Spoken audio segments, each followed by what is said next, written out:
How I know that there's a mysterious character in the books that I absolutely love, and she is Native American. And I know that you've always had a passion for Native American culture and history, and we're fascinated by the women's role in the Iroquois and all the research you did. So tell us about that mysterious Native American that kind of lived on the edge of the property of her farm that she grew up. Yes, her name is back so straight. And yet she is Iroquois. But the real name for Iroquois is Haudenosaunee. And back so straight is a healer. She uses plants and trees for healing. And she teaches Rebecca how to use plants and trees. So Rebecca not only had her nursing background, but she knew plants and trees and could integrate them into her healing. So the reason she is mysterious is because Rebecca's mother and Back So Straight have such a close relationship. But every time Rebecca would ask Back So Straight about where she came from, why she was so close to her family, Back So Straight would always just kind of edge the conversation away and didn't give Rebecca the answer that she was so eager to find out. Which book does she find out the answer in?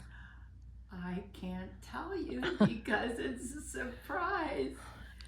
Fascinating. And so, my final question, Mom, is after reading the whole series, Trees Inspire novels, Remember. Trees Remember, excuse me, what would you want or hope that your readers come away with? What are some thoughts or some ideas or some insight or some aha moments that you wish or hope that your readers come away with?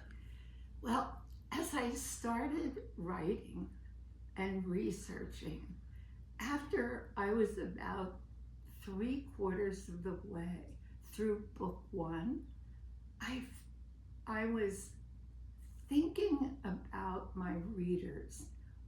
What do I want my readers to take away from this story? I also discovered I couldn't tell the story in one book. So one book became three. But what what themes emerged in my writing? There were four. One is ecology. You can't talk about forest and clear cutting and the ecological effect on those practices without talking about ecology.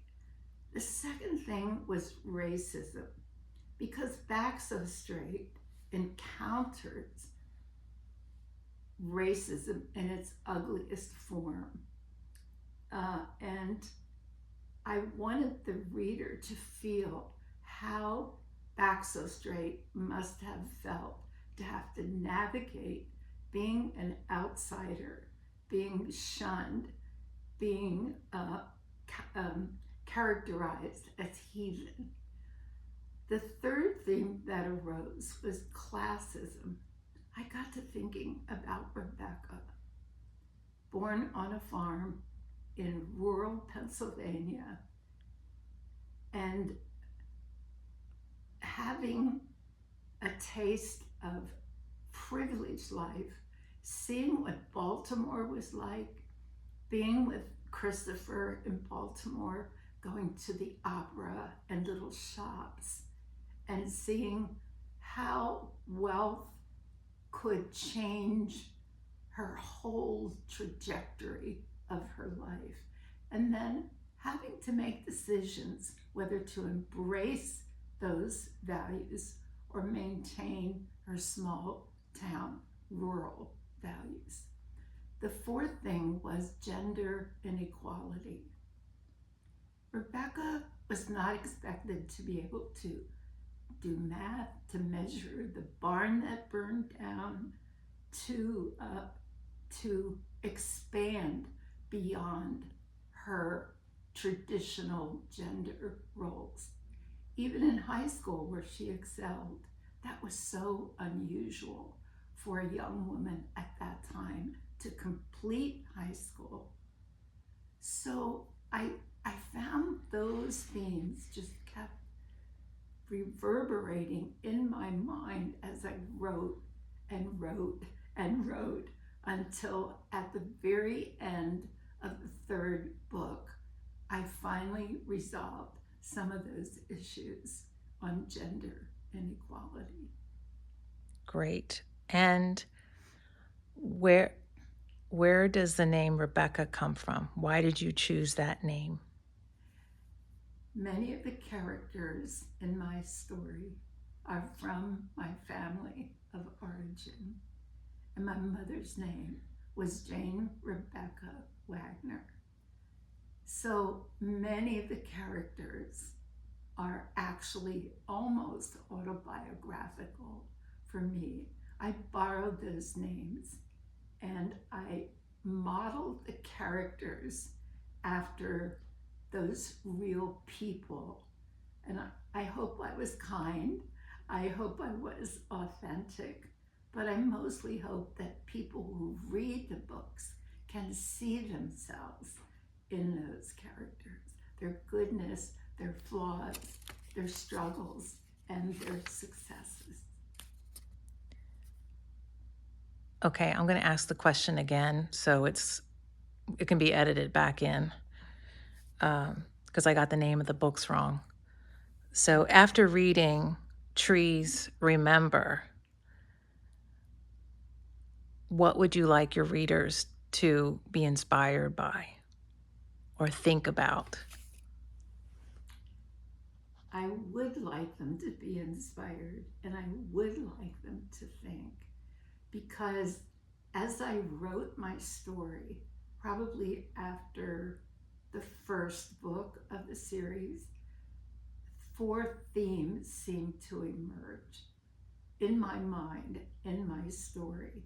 The first one was ecology, because I'm writing a lot about the forests, the flora and the fauna, the effect of clear cutting on an ecosystem. So that emerged as a major theme. The second one was racism, because one of my main characters is a very, very wise and astute Iroquois woman who teaches Rebecca how to use plants and trees as medicine. She was really a Haudenosaunee, which is the correct Iroquois word, and it's actually people of the Longhouse. But Rebecca played a pivotal role in Rebecca's life, that she was shunned, she was rejected, she was a heathen by the people in the rural community. So I wanted people to know what racism looks like, even in a rural area where someone is different. The third theme that emerged was classism, because think about it, Rebecca, born on a farm, going to Johns Hopkins training school for nurses at age 18, and tasting city life, the opera, chocolate shops where you could buy anything that your heart desired, and then coming back to rural Pennsylvania and a very modest, poor life as a family of farmers. So I wanted to really emphasize the effect that classism has on families and on people, and in particular, women. The fourth thing that emerged was gender inequality. Rebecca was expected to stay within her gender roles. even though she went to high school and graduated, and then went on to Johns Hopkins Training School for Nurses, she was always almost trapped in her general gender roles by her culture, by her society.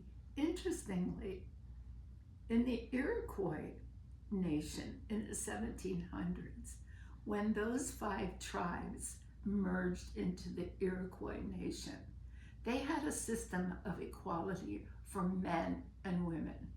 And some of our own famous women in our history modeled the Equal Rights Amendment after what they learned from the Iroquois nation. I thought that was just stunning. It sure is. They were ahead of their time, weren't Very they? much.